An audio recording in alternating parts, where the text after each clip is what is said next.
প্রিয় ছাত্রছাত্রী, কেমন আছো তোমরা? আশা করি সবাই ভালো আছো। তোমরা যারা নবম শ্রেণীতে পড়ো, তোমাদেরকে আজকের আমি একটা কবিতা পড়াবো। জীবনানন্দ দাশের লেখা আকাশের সাতটি তারা কবিতাটি। কবিতায় যাওয়ার আগে খুব সংক্ষেপে কবি সম্পর্কে দু একটা কথা আমি বলতে চাই তোমাদের। দেখো, কবি 1899 সালের 18ই ফেব্রুয়ারি বর্তমান বাংলাদেশের বরিশালে জন্মগ্রহণ করেন। পিতা সত্যানন্দ দাশগুপ্ত এবং মাতা ছিলেন কুসুম কুমারী দেবী। কবি সারা জীবন দুটো কাজ খুব সচেতনভাবে এবং মনোযোগ দিয়ে করে গেছেন। এক, কলেজের শিক্ষকতা, আর তার সাহিত্য সাধনা, তার কাব্য সাধনা। দেখো, আধুনিক বাংলা কাব্য আন্দোলনের ধারায় যে সমস্ত কবিরা এসেছিলেন, জীবনানন্দ ছিলেন তাদের মধ্যে একেবারে স্বতন্ত্র। জীবনানন্দ নিসর্গের রূপমুগ্ধ কবি, আর এই যে নিসর্গ চেতনা, এই যে নিসর্গের অভিজ্ঞতা, এ ছিল একেবারে তার নিজস্ব ব্যাপার। যাই হোক, তার উল্লেখযোগ্য কাব্যগ্রন্থগুলি হল ঝরা পালক, ধূসর পাণ্ডুলিপি, বনলতা সেন, রূপসী বাংলা ইত্যাদি। তোমাদের পাঠ্য আলোচ্য যে আকাশের সাতটি তারা কবিতা, এই কবিতাটি রূপসী বাংলা কাব্যগ্রন্থের 7ম সংখ্যক কবিতা। তোমরা এবার তোমাদের পাঠ্য বইটা সামনে খুলে রাখো, আমি সরাসরি কবিতায় চলে যাচ্ছি। আকাশে সাতটি তারা যখন উঠেছে ফুটে, আমি এই ঘাসে বসে থাকি। আকাশে সাতটি তারা বলতে এখানে সপ্তর্ষি মণ্ডলকে নির্দেশ করা হয়েছে। তোমরা কি জানো সপ্তর্ষি মণ্ডল মানে কি? 7টা ঋষির নাম অনুসারে সপ্তর্ষি মণ্ডলের নামকরণ করা হয়েছে। সেগুলো কারা? মরীচি, অত্রি, অঙ্গিরা, পুলস্ত্য, পুলহ, ক্রতু ও বশিষ্ঠ। ঠিক সন্ধ্যার প্রাক্কালে আকাশের বুকে এই যে 7টি তারার আমরা দেখতে পাই, এটাই হচ্ছে সপ্তর্ষি মণ্ডল। নীল আকাশের বুকে যখন এই সপ্তর্ষি মণ্ডল ফুটে উঠেছে, ঠিক সেই সময় কবি সন্ধ্যার যে রহস্যময়তা, সেটা উপলব্ধি করতেই তিনি বসে রয়েছেন কোথায়? নরম ঘাসের উপরে। আর কবি কি দেখছেন? কামরাঙা লাল মেঘ যেন মৃত মণিয়ার মতো গঙ্গাসাগরের ঢেউয়ে ডুবে গেছে। তোমরা তো জানো কামরাঙা একটা ফল বিশেষ, যা পাকলে হলুদ হয়ে যায়। কিন্তু এখানে কামরাঙা লাল মেঘ বলতে কবি কি বুঝিয়েছেন? অস্তাগামী সূর্যের যে রক্তিম আভা, সেই আভায় স্নাত মেঘ কবি কামরাঙা লাল মেঘ বলে সম্বোধন করেছেন। আর মৃত মনিয়া, মনিয়া একটা ছোট্ট পাখি। নিষ্প্রাণ মনিয়া যেমন অবলীলায় সাগরের জলে ডুবে যায়, ঠিক তেমন করে যেন কামরাঙা লাল মেঘ গঙ্গাসাগরের ঢেউয়ে ডুবে যাচ্ছে। সূর্য যখন পশ্চিম আকাশে অস্ত যায়, তখন তার যে দীপ্তি, তার যে তেজ, সেই তেজ কিন্তু থাকে না, অলস হয়ে যায়। ঠিক সেই সূর্যের নিষ্প্রভতার সাথে কবি মৃত মনিয়ার যে নিষ্প্রাণতা, তার তুলনা করে কি সুন্দর এক অদ্ভুত চিত্রকল্প রচনা করেছেন কবি। এরপর কি? আসিয়াছে শান্ত অনুগত বাংলার নীল সন্ধ্যা, কেশবতী কন্যা যেন এসেছে আকাশে। তোমাদের একটু অবাক লাগছে, তাই না? সন্ধ্যার রং তো সাধারণত কালো হয়, কিন্তু এখানে কবি বলছেন নীল সন্ধ্যা। কেন বলছেন? আসলে গ্রাম বাংলার বুকে বনভূমি অঞ্চলে যখন ধীরে ধীরে সন্ধ্যা নেমে আসে, তখন নীল আকাশের সন্ধ্যার হালকা অন্ধকার মিশে গিয়ে নীলাভ রূপ ধারণ করে। তাই কবি এখানে নীল সন্ধ্যা বলেছেন। দেখো, আমরা প্রতিদিনই দেখি সূর্য অস্ত যাওয়া, সন্ধ্যা নামা, কিন্তু কবি দেখো এখানে কত সূক্ষ্মভাবে সূর্যের অস্ত যাওয়া আর সন্ধ্যা নেমে আসাকে তিনি পর্যবেক্ষণ করেছেন। সন্ধ্যা নামার সাথে সাথে দিনভরের যে কোলাহল, কলরব, হইচই, কাজকর্ম ধীরে ধীরে অবস্থিত হয়। পরিবেশ ধীরে ধীরে শান্ত হয়ে ওঠে, আর সবুজ শ্যামলিমাময় গ্রাম বাংলার যে নীল আকাশ, তার বুকের থেকে সন্ধ্যা নেমে আসে, একেবারে যেন শান্ত আর অনুগত হয়ে। আর এই সন্ধ্যাকে কবি কিসের সাথে তুলনা করেছেন? কেশবতী কন্যার সাথে। দেখো, সূর্যাস্তের পর সন্ধ্যার যে কালো আভা পৃথিবীর বুকে ধীরে ধীরে ছড়িয়ে পড়ে, এ যেন কেশবতী কোনো কন্যার রূপময় কেশগুচ্ছ ছড়িয়ে পড়া। দেখো, আমরা বলতে পারি কবি সন্ধ্যাকে সন্ধ্যা দেবী বলে কল্পনা করেছেন, আর তাকে কেশবতী কন্যা বলে তিনি কল্পনা করেছেন। এরপর কবি কি বলেছেন? আমার চোখের পরে, আমার মুখের পরে চুল তার ভাসে। এখানে দেখো, কবি বাংলার নীল সন্ধ্যায় কেশবতী কন্যার রূপক ব্যবহার করে প্রকৃতির অপরূপ সৌন্দর্যে যেন মগ্ন হয়ে গেছেন এবং নিজের অনুভূতিকে সুন্দরভাবে প্রকাশ করেছেন।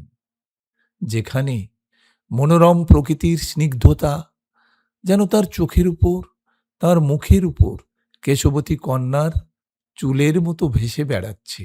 এরপর কবি কি বলেছেন দেখো, পৃথিবীর কোনো পথ এ কন্যারে দেখেনি কো, দেখি নাই অত অজস্র চুলের চুমা, হিজলে কাঁঠালে জামে ঝরে অবিরত, জানি নাই এত স্নিগ্ধ গন্ধ ঝরে রূপসীর চুলের বিন্যাসে। দেখো, প্রকৃতি সচেতন কবির ধারণা বঙ্গ প্রকৃতির যে অপরূপ সৌন্দর্য, তা অনুভব করার ক্ষমতা আসলে সকলের নেই।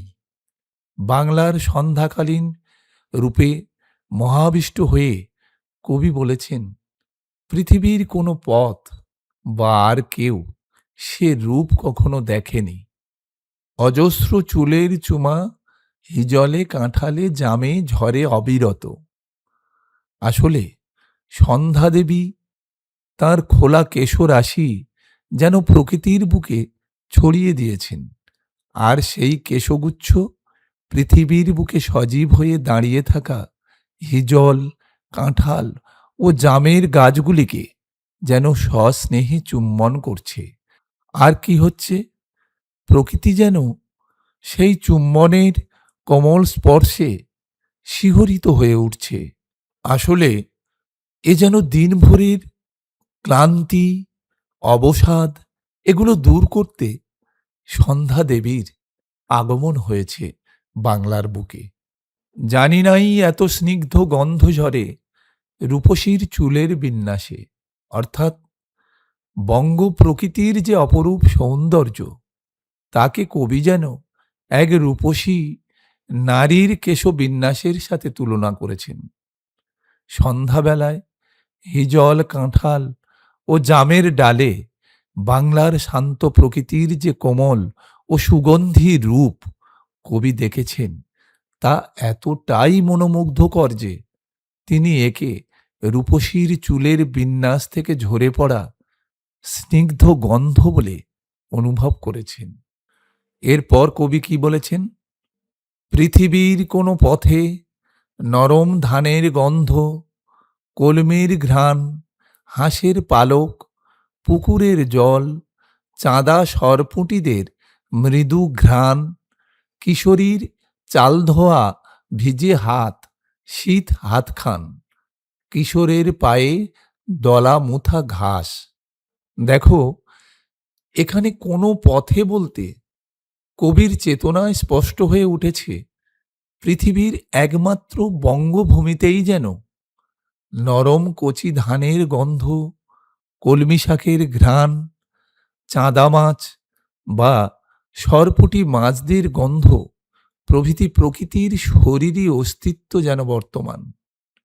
এ যেন বাংলার গ্রামীণ প্রকৃতির স্নিগ্ধ, শান্ত ও মাটির কাছাকাছি রূপকে তুলে ধরা হয়েছে এখানে। যেন কবি তাঁর ইন্দ্রিয় গ্রাহ্য অনুভূতিতে উপলব্ধি করেছেন হাঁসের পালকে স্পর্শ, কিশোরীর চাল ধোয়া ভিজে হাতের স্পর্শ, শীত হাত খান অর্থাৎ কিশোরীর যে ভিজে হাত আর তার যে শীতলতা, তার কথা এখানে বলা হয়েছে শীত হাত খান। আর কিশোরের পায়ে দলা মুথা ঘাস, অর্থাৎ কবি এখানে এক কিশোরের চঞ্চলতায় মুথা ঘাসের পদদলিত হওয়ার কথা বলেছেন। এসবের সাথে কবি কি যুক্ত করেছেন? লাল লাল বটের ফলের ব্যথিত গন্ধের ক্লান্ত নীরবতা, এরই মাঝে বাংলার প্রাণ। আহা, কি সুন্দর বর্ণনা! একেবারে মনকে ভরিয়ে দিয়েছেন কবি। আচ্ছা, বটগাছের পাকা ফল তোমরা কে কে দেখেছ আমাকে কমেন্ট করে জানাবে কিন্তু। বটগাছের ফল পাকলে লাল রঙের হয়ে যায়, আর তা তখন পাখিদের বিশেষ খাদ্য হয়ে ওঠে। পাখিরা তাদের চঞ্চুর স্পর্শে তাদের আঘাত করলে ব্যথিত হৃদয়ে বটফলগুলি ভূপতিত হয়। তারা নীরবে সে ব্যথাগুলো সহ্য করে। গাছ থেকে খসে পড়া বটফলের মধ্যে রয়েছে যেন এক নীরব ক্লান্তি। এখানে আমরা কি দেখছি? কবি যেন প্রকৃতির ব্যথায় সমব্যথী হয়ে উঠেছেন। বটফলের ক্লান্তিকর ব্যথা ও নীরবতা, এ যেন জীবন থেকে বিচ্ছিন্ন হওয়ার বেদনা। আমরা এখানে তাহলে কি দেখলাম?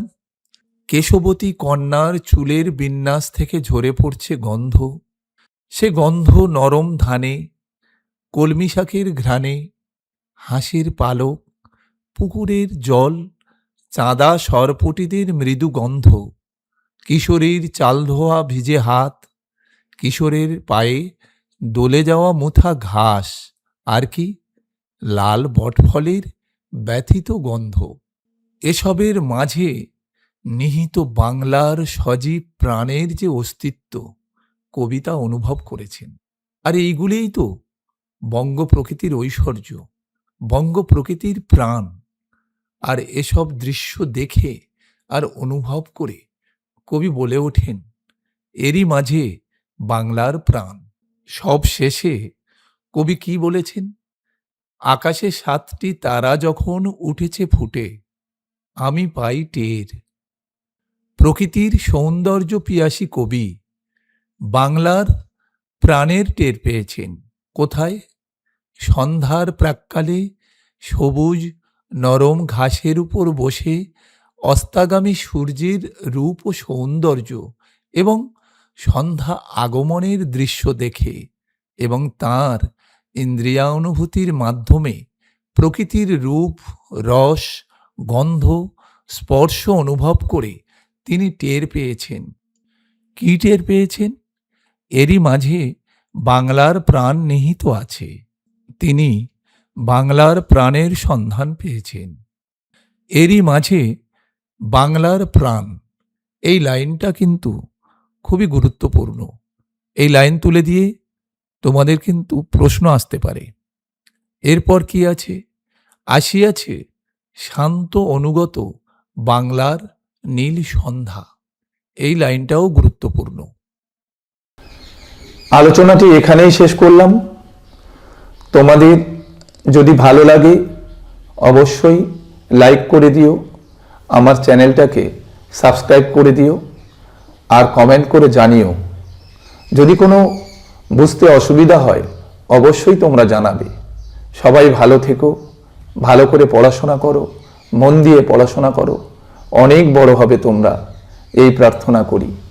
আসছি।